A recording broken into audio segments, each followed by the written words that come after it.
Hello and welcome to Teleislas News with the most relevant and important information of the day.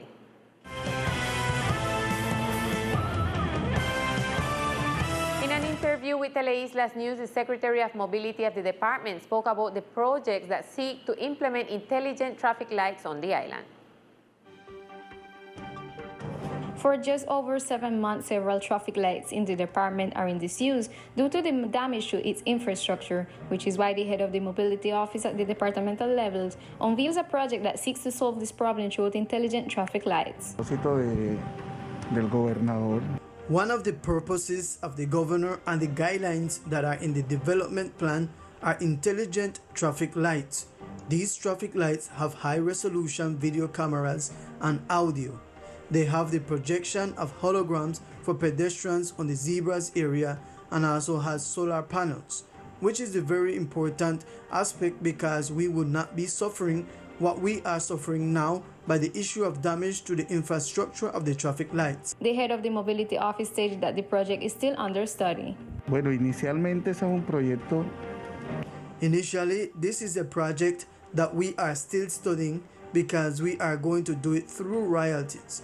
We are currently making the allocation of the investment that we have to make. At this time, we do not have the figure of how much is the investment because we are just implementing it. It is expected that in the coming week, progress will be made in the implementation of this project, which is of vital importance for the mobility of the islanders.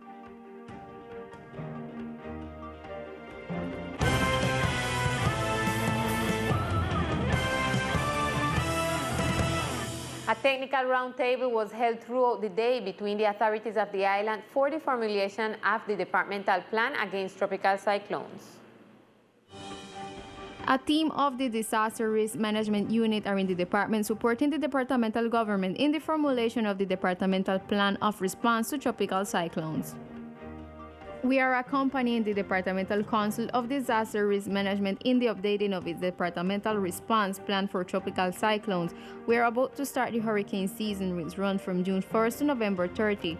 What are the most important changes? The roles and competence of each institution are reviewed so that they can be more effective, and we are making a very practical plan. We are reducing the number of pages so that it's very easy for any official to know what to do in the event that any of the levels of alert due to a hurricane should in case one occurs again.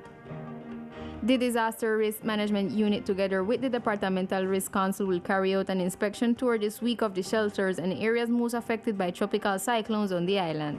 It is important to emphasize that the National Risk Management Unit has been making preparations and accompanying not only the departmental government but also the Departmental Risk Management Council.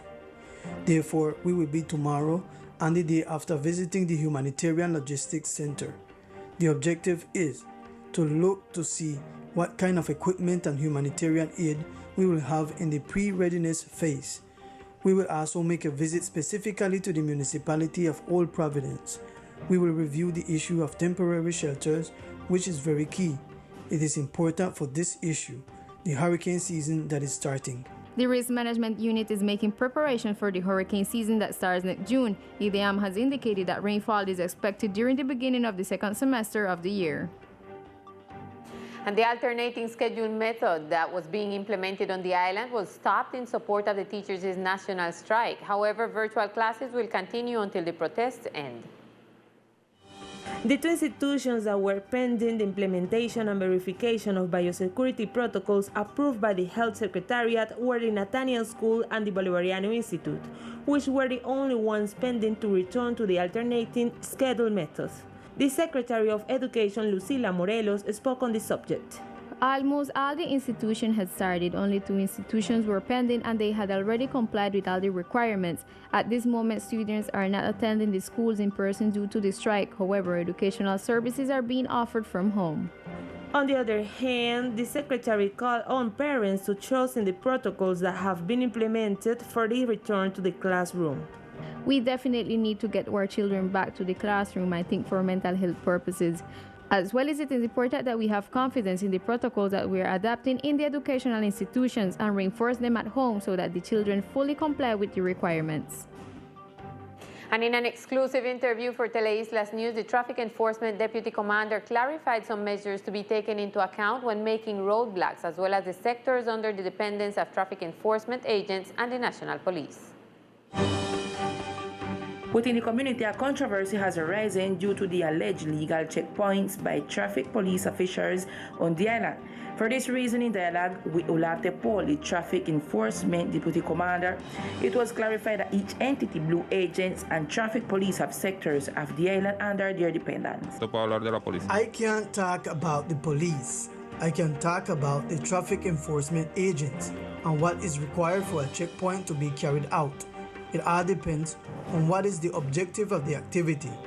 There is no need to have a set amount of cones that people say there should be. There can be a vehicle caution post where there are 2 policemen, 2 traffic policemen, and 1 or 2 cones can be set up. According to Olate Paul, there is no need to have the 8 cones and lights in order to set up a checkpoint, but there should be cones. Paragraph 2 of Chapter 2 of the Law 769 of 2002 states that it is up to the National Police to enforce the code of national roads and to the traffic enforcement agents the urban roads. Therefore, there are sectors in which the police or agents should not carry out controls. As in the case of the National Police, their jurisdiction is the entire ring road, and traffic agents are in the downtown and the North End area.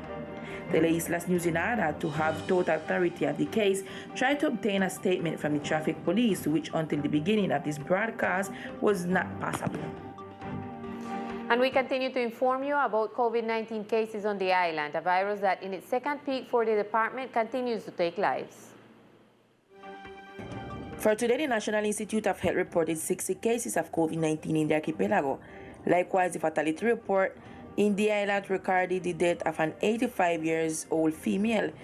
The Ministry of Health indicated that currently the intensive care unit for COVID-19 cases reach 82%, with 14 of the 17 beds that are in ICU being occupied.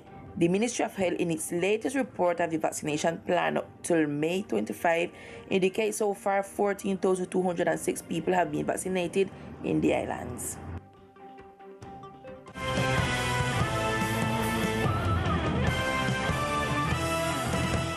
The Municipal Council gave green light to the project for the purchase of land where families in high-risk zones who were greatly affected by Hurricane Iota will be relocated.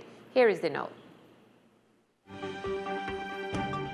With 6 votes in favor and 1 abstention, the Municipal Council gave the mayor green light to purchase the lot where the houses will be built for the relocation of people living in high-risk areas.